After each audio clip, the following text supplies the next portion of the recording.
inconveniente. Ya solucionaremos voy a tener que contratar un Google Meet nomás, me parece. Bueno. Pero ahora Google Meet es pago en general o solamente el tema de grabar. El tema de grabar. Se puede hacer la clase, bueno, entonces, pero no se puede grabar. No, claro. profe, pero yo después le paso un programa para que grabe y Perfecto. haga las videollamadas donde quiere. Perfecto, sí, vamos a hacerlo. Perfecto, me Todo parece muy legal, bien. todo legal. Tudo legal. Sí, todo legal. Viste que en portugués tudo legal no significa todo legal, quiere decir todo bien. Tudo legal. Bueno, pero nada que ver con legal. Bueno, todo bien listo. entonces. Todo bien. Entonces, acuérdense, caso Nicaragua contra Estados Unidos es un tema de actuación ultravires del Estado y está resuelto por la Corte Internacional de Justicia, obviamente en favor del más poderoso, que es Estados Unidos. Como siempre. Sí. Sigamos con... entonces, también en este aspecto hay que ver tipos de comportamiento del Estado. Ustedes piensen, siempre hagan la analogía con lo que pasa a nivel interno, con nuestras compañías, con nuestras entidades, ¿no? Las empresas. ¿En qué caso un gerente o un presidente va a representar a la empresa y en qué caso no? Y así también vamos a ver la analogía con en qué caso una persona física va a comprometer al Estado, que sería la empresa. Entonces, tipo de comportamiento del Estado. ¿Qué casos el Estado reconoce o adopta como propio? Y esto lo menciona el artículo 11 de esta reglamentación, la 56/83 de la ACNUR, que es, en este caso, Eichmann, si bien el caso Eichmann, el planteo es anterior a la resolución 5683, porque es del 2001-2002, y Eichmann fue, no sé, por los años 80 y pico, 70 y pico, o 60 y pico, capaz, 60 y pico. En el caso de Eichmann, la Argentina acusó a Israel de complicidad, ¿se acuerdan que ya lo vimos en una clase esto? Lo vimos a la luz de otro tema, y que esto se planteó de que por qué había venido el Mossad y había secuestrado a una persona que estaba en nuestro territorio, no había pedido autorización alguna, no había pedido autorización a la policía, ni lo había hecho la policía, ni nada, y se lo llevaron también, no solo que lo capturaron fuera de la ley, sino que se lo llevaron fuera de la ley, porque se lo llevaron escondido dentro de un avión, etc. Entonces, esto se planteó ante el Consejo de Seguridad de Naciones Unidas, y la cuestión quedó arreglada, dice el Consejo de Seguridad, le dijo a Israel, incluso en el Consejo de Seguridad piensen que estaba Estados Unidos como votante poderoso, son 5 locos que dominan el mundo, que son los que tienen el voto ahí. Y sin embargo el Consejo de Seguridad votó por decirle a Israel que tenía que hacer algún tipo de compensación por lo que había realizado, y hicieron negociaciones diplomáticas, y la cuestión quedó arreglada con un comunicado de los dos gobiernos, esta vez el año 60, que se llevó a cabo el 3 de agosto del 1960, y que Israel reconocía lo que había realizado y pedía disculpas. Punto. Eso fue todo. Entonces, ¿qué pasa en el caso de comportamiento de grupos insurreccionales, como el caso de los contras de Nicaragua? En ese caso, hasta acá, con los casos que hay resueltos, no se considera hecho del Estado la conducta de personas que no actúen por cuenta del Estado, pero sí sería atribuible al movimiento del Estado si ese movimiento triunfa y se transforma en un nuevo gobierno, ahí como la historia la escriben los que ganan, si ese movimiento triunfa y se transforma en un nuevo gobierno, lo que hicieron o hayan dejado de hacer, si causó daño o por ejemplo era contrario a los derechos humanos, que es uno de los casos más paradigmáticos, que no pueden escapar tan fácilmente de la responsabilidad, ahí sí el Estado resulta responsable por ello. Bueno, hasta acá hablamos del elemento subjetivo, es decir, hasta qué punto lo que haga una persona física involucra al Estado. Ahora vamos al elemento objetivo. Cuando un hecho le es atribuido al Estado, queda por ver si este hecho viola alguna obligación, si hay objetivamente violación de normas internacionales. Cuando, en el caso de Barbosa, fíjense que está en la página 411, la violación de una obligación internacional se refiere a una obligación internacional, pero no dice violación de una norma internacional, sino dice violación de obligaciones internacionales. Generalmente es porque están tratadas en algún pacto internacional, en algún tratado internacional. Además trataron de no incluir, todo lo dice esta especie de código que han creado, en Naciones Unidas, ¿no? La Asamblea de Naciones Unidas. Trató también de no incluir normas que fueran muy volátiles, muy abstractas, que fueran difíciles de aplicar, y entonces en el proyecto definió la violación de una obligación internacional de un Estado, por parte de un Estado, cuando se trata de un hecho que ese Estado no está en conformidad con lo que se le exige una obligación internacional, es medio como tautológico. La violación se produce en el mismo momento en que se produzca, no en un hecho posterior, no se tiene que esperar que posteriormente se la declare. Si se produce una violación de una obligación internacional, en ese mismo momento se ha producido el ilícito internacional, por decir así. También en esta resolución ACNUR diferencia dos niveles de violación. Está el mero hecho de la violación de una obligación, y después el crimen de Estado.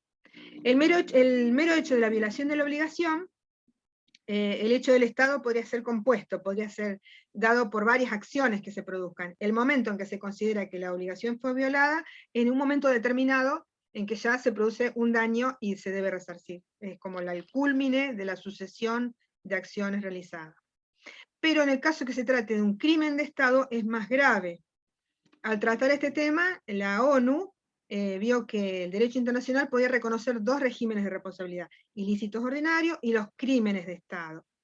En el caso de los crímenes de Estado, van a ver ustedes que, les voy a poder pasar un video, porque total hay que ver las imágenes nomás de eso, que es el video de esto, miren, les voy a mostrar, el video del juicio de Tokio, donde en el juicio de Tokio se trató concretamente si se podía juzgar a personas y a un Estado, aun cuando hubiera habido antes una prohibición a actuar de esa manera. Por ejemplo, si el Estado de Japón en realidad tendría humanamente prohibido actuar como lo hizo, a pesar de que no estaba eso en una norma determinada. ¿Era un crimen del Estado o no? De eso trata la serie Tokyo Trial, o Juicio de Tokio, que está en Netflix, la serie. Está muy interesante porque incluso hacen todo el planteo jurídico, lo hacen por boca de los distintos personajes allí.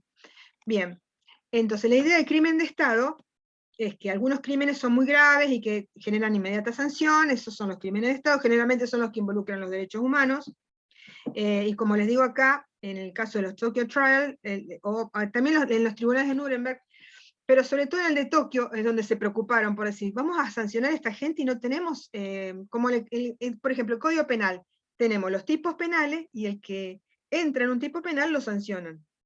Pero en el caso de Tokio, no tenían tipos penales, y decían, vamos a sancionar a esta gente y vamos a sancionar al Estado a pesar de que no tenemos el tipo penal.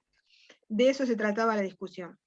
En el tribunal de Nuremberg ni siquiera me parece que se lo plantearon, fueron por el lado de las muertes, por otras cosas, digamos. Y además la violación, ¿saben qué? Fueron por el lado de la violación del Tratado de Versalles, que estaba antes.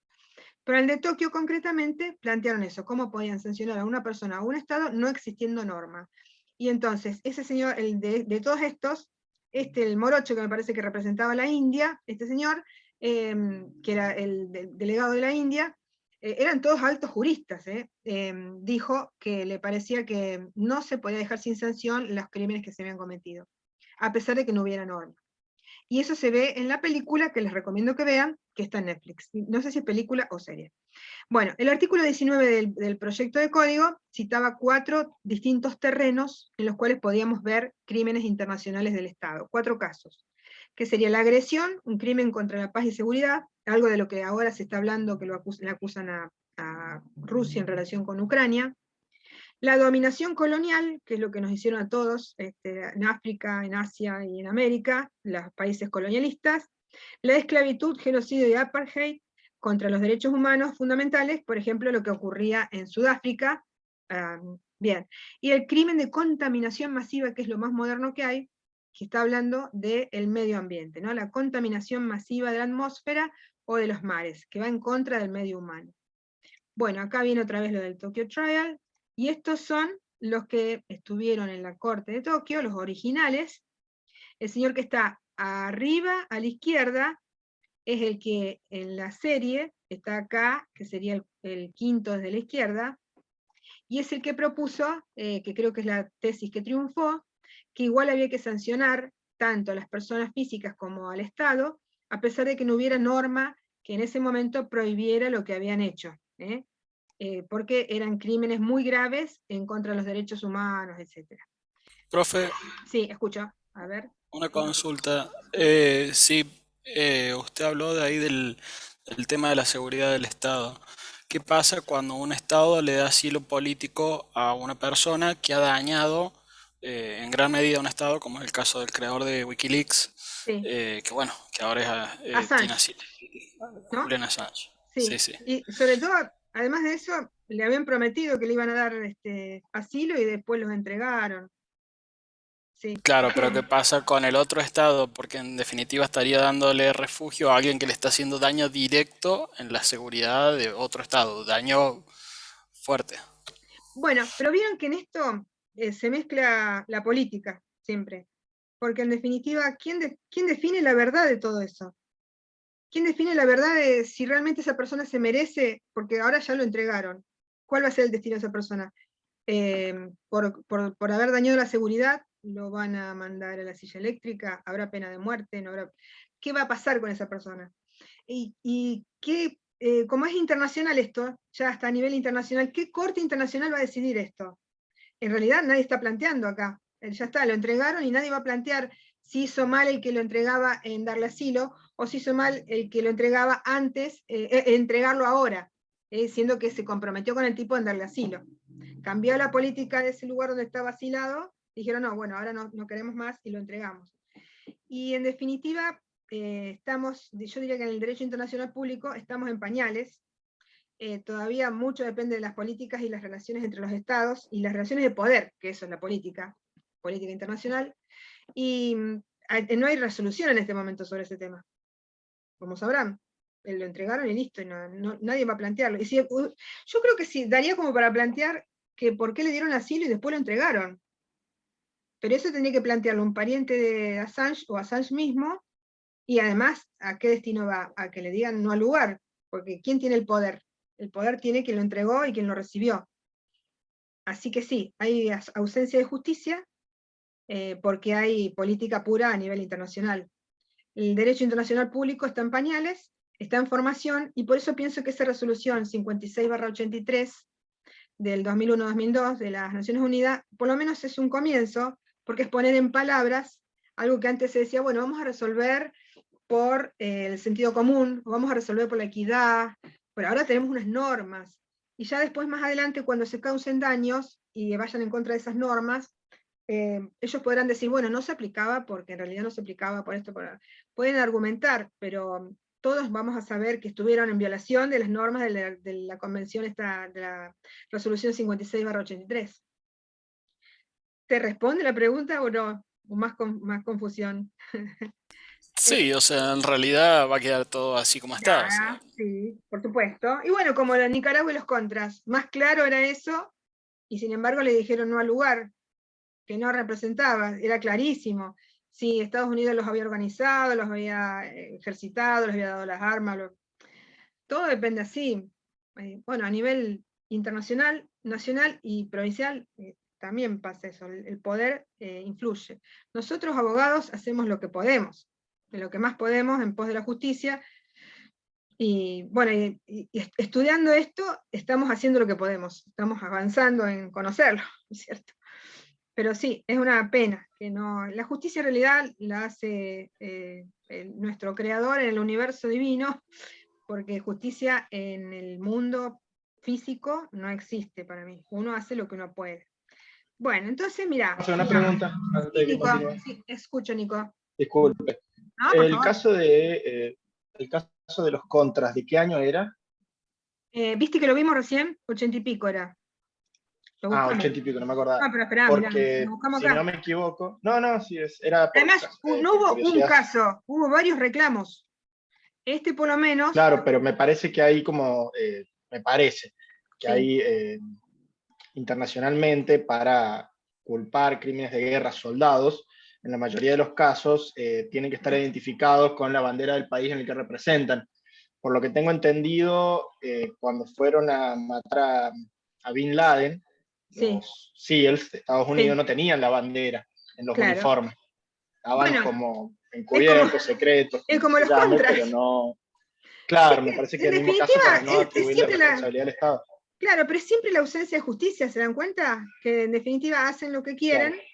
Basta con no ponerse un uniforme, es como el hombre este que había atacado a nuestro cliente, que no tenía puesto el uniforme y que por eso no representaba a la provincia. Si tenía el arma de la provincia, dijo que era policía. Estos tipos que los mandan, sí, no tienen uniforme, pero han sido mandados. Si vos lográs por otros medios probar que han sido mandados, ¿cómo no se va a poder responsabilizar? Bueno, lo que pasa es que el derecho internacional público está en pañales. Está como el Estado nuestro, o no, como el sistema de daños y prejuicios en el siglo XIII, pónganle. ¿Qué daños y prejuicios había en el siglo XIII? Cuando alguien le pegaba a alguien o dañaba a alguien, iban ante el rey y el rey decía, ah, bueno, vos tenés razón, vos no. O sea, cero justicia. Era la política, dependía del momento. Esto es parecido. Y nosotros estamos haciendo avances. Miren, ahí dice Nicaragua versus Estados Unidos, reportes de la Corte Internacional de Justicia, 1986 sería ese reporte. Así que pero estoy segura que hubo más de un caso. Así como el Corfu Channel, eran varios reclamos que hubo, este también. Este es un caso, pero hubo otros reclamos más. Pero nunca tuvieron andamiento, porque nunca quisieron reconocerse esas cosas. Bueno, entonces seguimos con, por acá, pensé. Entonces, pasamos los actos ultravires, que ahí estaban los casos de, recuerden, los casos de los contras, Nicaragua versus Estados Unidos. Después pasamos los casos, el análisis de si para que haya un crimen de Estado tiene que haber norma previa, como en el Código Penal, y ahí hablamos de el juicio de Tokio, que para el juicio de Tokio, ilústrense, en serio, vayan y busquen en el Netflix, ahí está la serie, y los tipos, cada uno que habla, hace todo un planteo jurídico, me encanta porque el guión lo hizo un abogado, porque estaba muy clarito. Bueno, y acá dice, se ve en la serie, y esto que está acá es un comentario en internet, que dice que los diálogos, como lo dicen cada uno de los protagonistas, eran diálogos en lenguaje llano, ahora se habla del lenguaje llano, es decir, no un lenguaje jurídico, sino un lenguaje llano, y sin embargo cada uno hace un planteo jurídico. Y este es uno de los tipos que enjuiciaron, no me acuerdo el nombre, y además debe estar en japonés, pero y a todos los terminaron, a los que enjuiciaron, a los que condenaron, los terminaron ahorcando, me parece. Bueno, ¿en qué casos resultan los estados? Porque acuérdense que hablamos de responsabilidad de los estados, de que sean circunstancias eximentes de responsabilidad. ¿Cuáles serían circunstancias eximentes? Serían el consentimiento de quien es víctima de un daño, la legítima defensa, contramedidas respecto de un hecho internacionalmente ilícito, que sería una forma de legítima defensa, porque si yo tomo una contramedida para evitar, entonces y causo un daño, en realidad me estoy defendiendo. La fuerza mayor, es decir, que no se haya podido evitar, el peligro extremo y el estado de necesidad. Esas serían las circunstancias eximentes y están previstas en esa resolución de las Naciones Unidas 56/83. En cuanto al consentimiento, cuando el Estado prestó válidamente un consentimiento, generalmente a través de un tratado, consintió que invadieran, entraran y pusieran, no sé, una presa adentro, que a lo mejor iba a causar un daño hidroeléctrico, pero todo eso estuvo previsto, y a lo mejor hasta se estipuló posibles daños futuros, entonces todo ese consentimiento hace que si se produce un daño, no haya responsabilidad por el exceso del daño causado. La legítima defensa, dice, se admite la legítima defensa y hay problemas para extender su extensión. Por ejemplo, para entender su extensión. Por ejemplo, ¿hasta qué punto Ucrania estaría ahora haciendo legítima defensa si pretendiera avanzar en contra de Polonia? Siendo, en realidad Ucrania diría, bueno, yo me estoy defendiendo. Bueno, sin embargo, la Comisión de Derecho Internacional que reguló esto, legisló esto, lo puso como derecho subsidiario, como dijimos, lo menciona, pero no lo define. Como siempre, nuestro derecho internacional público en pañales, ¿no? No lo define porque, claro, va a depender de la circunstancia y de quién sea más poderoso para que diga esto era legítima defensa o no. Después hay otro que se llaman las represalias. Las represalias serían acciones que serían ilícitas si no fuera porque el Estado contra el cual va dirigido ha cometido antes un hecho ilícito, que serían las contramedidas. Dice que en determinados casos las represalias y las contramedidas podrían llegar a ser lícitas dependiendo que haya tenido antes un ataque, las contramedidas. La fuerza mayor Es un concepto válido en casi todos los órdenes jurídicos, por ejemplo, en francés se le llama force majeure, y en inglés también force majeure, en español se llama fuerza mayor, todo aquello que no se puede evitar. Hay un daño ahí, se ha causado un daño, yo no he podido evitarlo. El tema es que después se mezcla con las causales objetivas de responsabilidad causadas por el riesgo creado, ya lo vamos a ver. Entonces, fuerza mayor, peligro extremo, dice, no es una imposibilidad física, es una imposibilidad moral de haber hecho de otra manera. Y estado de necesidad del Estado, ya lo hemos visto, el estado de necesidad, todos esos casos serían exculpantes de la responsabilidad del Estado. Después hablamos de, dice, responsabilidad internacional de los actos ilícitos, o de los hechos ilícitos causados en el marco del Estado. Y acá se habla de violación de obligaciones internacionales que estaban pactadas. Ahí se pactó una obligación, se pactó, por ejemplo, la entrega de determinadas cosas al otro Estado, no se cumplió, y entonces hay una violación del derecho internacional. Acá venía lo del Rainbow Warrior, que Nico le tocó ayer tratar eso. A ver, Nico, si está presente, nos puede contar en qué consistía el caso de Rainbow Warrior. A ver, ¿estás por ahí? Sí, acá estoy. Bueno, a ver, contanos. Bueno, básicamente, en resumen, lo del Rainbow Warrior, ¿se escucha? Sí, te escucha.